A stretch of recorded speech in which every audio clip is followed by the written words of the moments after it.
আসসালামু আলাইকুম, সবাই কেমন আছেন? সবাইকে জানাই শুভ সকাল। তো দেখেন কয়দিন যাবত একটু রোদ উঠছিল, আর আজকে আবার সকালবেলা উঠে দেখতেছি হাইরে কুয়াশা পড়ছে, প্রচুর কুয়াশা পড়ছে। দেখেন বাসার ভিতরে তো বোঝা যাচ্ছে না, কিন্তু কুয়াশা, প্রচুর কুয়াশা পড়ছে আজকে সকালবেলা।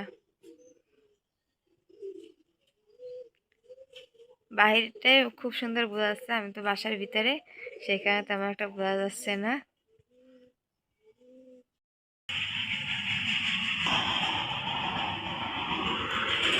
সব থেকে আজকে কিন্তু প্রচুর কুয়াশা পড়ছে, আজকে কিন্তু অনেক কুয়াশা।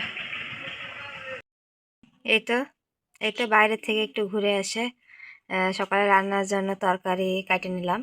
এখানে বেগুন, ফুলকপি, তারপরে আলু, আর এটা হলো পেঁয়াজের ফুল আর মূলা একসাথে।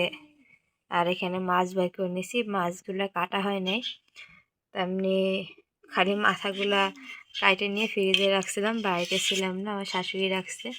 আর এখন এগুলো কাটে নিব, নিয়ে রান্না বসাই দিব। এই তো সকালবেলা রান্না হয়ে গেল, অনেক রকমের সবজি দিয়ে মাছ রান্না করলাম সকালবেলা। এখনো কুয়াশা কমে নাই, প্রচুর কুয়াশা। দেখেন কতটা কুয়াশা, এখনো কুয়াশাই কমে নেই, চারিদিকে কিন্তু প্রচুর কুয়াশা। এই যে রান্না করা শেষ, আর এখন এই যে খাসি, তাও মনে করেন যে এত পরিমাণ ঠান্ডা লাগছে, গরম গরম ভাত সকালবেলা খাচ্ছি, ভালোই লাগতেছে। আর এই যে চুলার পরে বসে খাইতেছি। আর আমি মাছের মাথা কিন্তু খাইতে খুবই পছন্দ করি, মাছের মাথায় নিছি। তার ফুলকপির তরকারিটা খুবই মজা হয়েছে।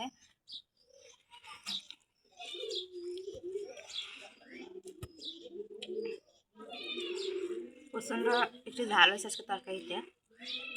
শীতের সময় না একটু ঝাল বেশি হয় ভালো, তাহলে গরম থাকে শরীরটা।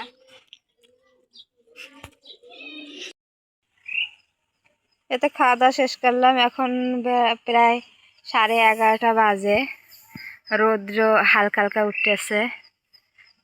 তো ভাবলাম ধানগুলা নাড়ে দেই, পোলাওয়ের ধান, এইগুলা পোলাও চাইলের ধান নাড়ে দিচ্ছি। আর দেখেন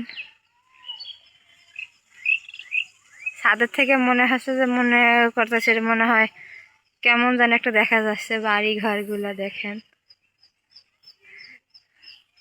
ছাদের উপরে গোবর নাড়ে দিছে ঘুষি, আর আমি এক সাইডে একটু ধান নাড়ে দিছি। তো ধানগুলা শুকাক, রোদই নাই, এরকম রোদেই শুকান লাগবে, করার কিছু নাই।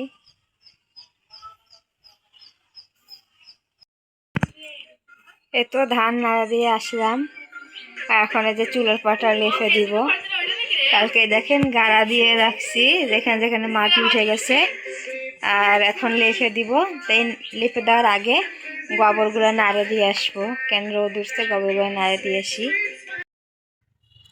এই তো গোবরগুলো নাড়ে দিতে আসলাম। এখন একটা সুবিধা কি জানেন, দেখেন পাতাটা আর কদিন পর দেখবেন আবার ধান লাগানো শুরু করছে। এখন ফাঁকা আছে, জায়গায় জায়গায় এই যে চাষ করা শুরু করছে। দেখি গোবরগুলো এইখানে অল্প দিন গোবর শুকানো যাবে, পরে আর শুকানো যাবে না। তো যে কদিন আছে ওই কদিনই শুকাই।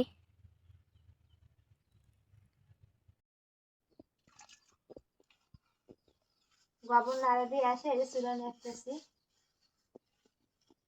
মানে ঠান্ডার ভিতরে কোনো কাজই করা হয় না। কালকে গাড়া দিয়েছি, আজকে নেপতেছি।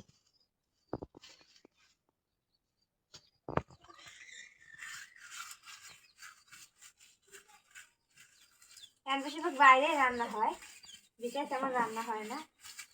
তো ভাবতেছি লেখে রাখি।